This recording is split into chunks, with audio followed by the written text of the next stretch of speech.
Hi, welcome to the Geek Legion of Doom. I'm Leo. Well, I'm Matt. And we're going to be having a look at Captain America, the First Avenger today. If I can get through my hangover. So this is your favourite hero? Yes, it is. Yeah, it's good. It's a good film. Yeah, and I do have a love for Captain America. I've always quite liked that kind of everyday man becomes. He likes everyday men. Yeah, I do. Yeah, comes. And that's it. Everyday men that come. I like everyday men who sort of take advantage of the situation and sort of become something better. And I quite like heroes in a traditional sense, and I think Captain America is that. Yeah, I enjoyed it. So if you haven't seen the film, we'll give you a brief summary. It essentially takes place during World War II, and there's a story of Steve Rogers, who is a sickly, small, skinny guy who can't get enlisted in the army, which is what he wants to do.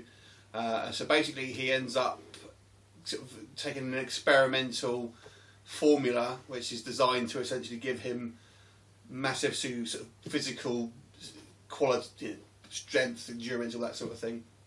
And he's selected because he's a good person and everything. And it works, but there's a spy in the complex where it's getting the experiments are being done, and unfortunately everything gets ruined after that. So he's the only one, and then it's essentially his journey as a sort of US propaganda tool initially, and to becoming an actual active soldier ultimately, and then really a superhero with that. And his sort of nemesis in the film, which is his kind of main nemesis in the comics, is the Red Skull, played by Hugo Weaving. And it's they're sort of the Allied forces. He basically goes and rescues his partner Bucky, and then a bunch of other sort of like POWs, and they sort of become almost like a unit and essentially take on the Red Skull and his minions. And that's basically the premise of the film. Now you've got a few cameos by sort of. You've got obviously Howard Stark in there, who is Tony Stark's father. So obviously some linking with as you know, with Marvel films, he kind of links in with everyone else. It's a good actor as well. Who plays him as well. And really, he's a really good. Well, how did you feel about Chris Evans initially? I didn't really ever like the idea of Chris Evans, purely because he was Human Torch in Fantastic Four. So that was kind of like. In my mind, it can't be done. It just can't be done. Yeah. But Fantastic Four is a bit sucky in my opinion. So I'm glad that Chris Evans, because I do like him as an actor. I think he's got involved in quite a few sort of geeky films in the past, and he's been in a lot. You got to think what he's been in. Scott Pilgrim. There was that. I forgot what was the other one. There was the art of the military. I forget what it's called. It had Idris Elba in it, and the Losers or something. Wasn't it? That's right. Yeah. So that was based on a comic book. Yeah. So he's been in a few. So I've got a lot of time for Chris Evans. Yeah. But when it was first announced that he was going to be Captain America, I kind of wanted someone sort of a bit bigger and a bit sort of burlier and a bit more square-jawed. But I really liked him. I mean, I have to say, we're filming this in January 2013, and we've got the upcoming Marvel slate. Obviously, you've got Iron Man 2, Thor 2, Captain America 2, and obviously Avengers 2. But out of the three solo films, Captain America 2 is the one I want to see the most. I know. There's so much more potential. So I think because it's going to be interesting to see where they're taking it now. Yeah. Because obviously all those initial films are great for sort of character building the characters without having to waste that time building those characters up when they made the actual Avengers film. So it left, the Avengers film just cracks straight into the action because they don't have to worry about the characters. But it'll be interesting to see where they take. Well, see, you mentioned that bit. I mean, with a lot of superhero films, you get obviously an origin story initially, but I actually really liked his origin story. I enjoyed watching.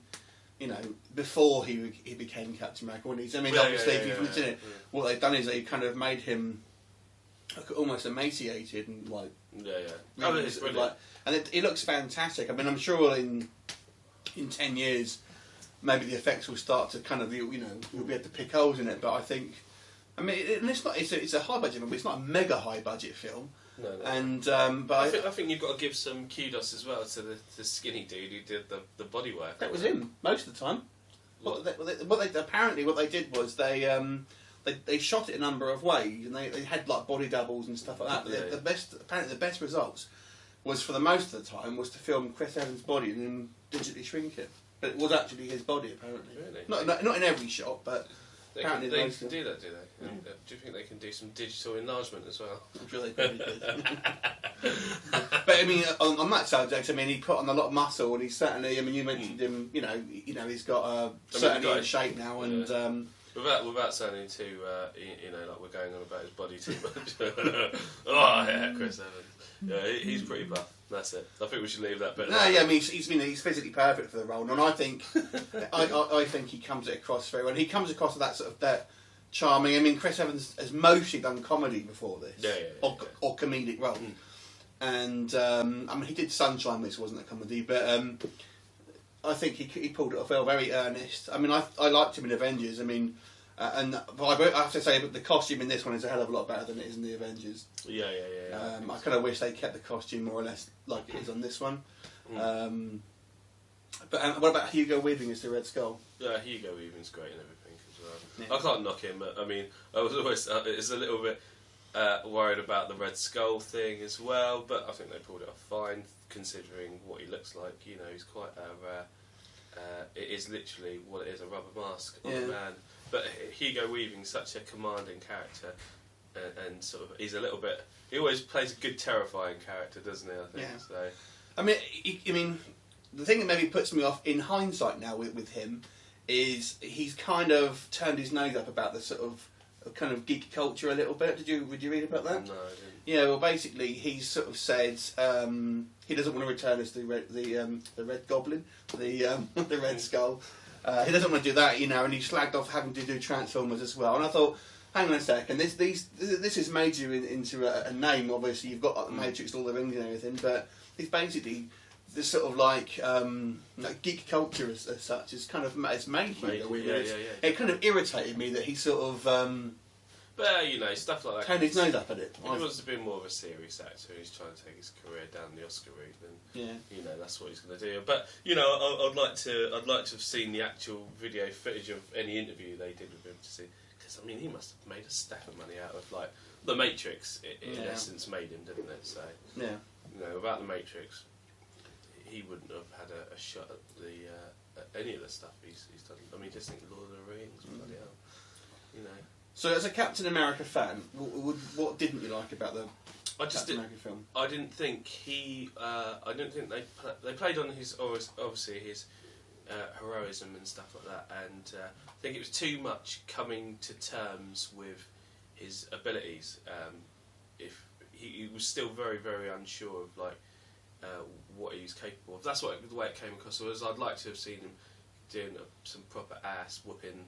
A bit more sure of jumping himself. Around, a lot more sure of himself. So and because obviously there's not much they could do really. I mean, you know, they didn't really talk about the Howling Commandos and stuff like that, and too much. They were there, but you know, he's supposed to have had a career fighting with those guys, hasn't he, and stuff. And I know you're only limited to one film, but they didn't. I wish they'd sort of dragged it out and made it look like he'd been kind of fighting for a lot longer, rather than I've saved these guys. Now we're going to go and do a massive mission. Now I'm going to kind of, but everyone thinks I'm going to cark it a week later. I did like it. I think I would have liked to have seen it maybe a little less laser guns and things like that, and more set in, you know, more using. I mean, have HYDRA in it fine, and I mean, before it was made, there was obviously there was a lot of things saying, obviously, they're not going to use Nazis, and the Nazis are in there in a limited capacity, but basically what they're saying is HYDRA is essentially an offshoot of Nazis. But what I mean, the whole point of it, they're kind of making these kind of like futuristic weapons, and I understand that, but I don't know, just having the troops in sort of like with ray guns and stuff like that. To me, I prefer to if they had kept it just using machine guns and stuff like that. I'm not sure if that was done to try and make it like. I think it was to put more emphasis on the cosmic. Yeah, and I wonder if it was made if it somehow makes it a lower rating. For the certificate. Yeah. So I don't know if that was the decision for it. I mean, it would have been. It's only a small thing, but just that kind of bothered me a little bit. It's not. I mean, maybe have some with actual Red Skull himself, but just all the sort of the guys and the sort of like the sci-fi tanks and stuff like that. It just sort of. I would have preferred if they had kind of kept it a little bit more grounded in that respect with some of the tech. Yeah. Oh yeah, I see what you're saying. I mean, that didn't bother me so much, to be honest with you. I kind of expected that. It's been quite interesting for like a few of my non-geeky friends have watched it, and I think that out of all of those kind of precursors to the big Avengers film, with the exception of obviously Iron Man, I think that's gone down the best. Yeah, I would say. Yeah. And what did you prefer, this or Thor? They came out in the same year. Thor was funny, wasn't it? It made me laugh out loud. Yeah. So I preferred the emotion in Captain America was much better, and the acting and everything was better, and it was, like you said, it was interesting to see Chris Evans stretching his acting ability a little bit. But it's kind of one of those things. I mean, you can go back and watch something humorous all the time, but you can't go back and necessarily enjoy something which is a little bit depressing all the time. So you have to be in the mood for Captain America. But Thor, I can slam that on and watch it any time. So it's like I really liked Captain America, but Thor's a much easier watch, as well as Iron Man. It's like Tony Stark is watchable constantly. He's just hilarious. Yeah, I mean he's obviously that's why he was set front and centre in the Avengers posters. So Captain America, the First Avenger, 1 to 10, what would you give it? I would probably give it an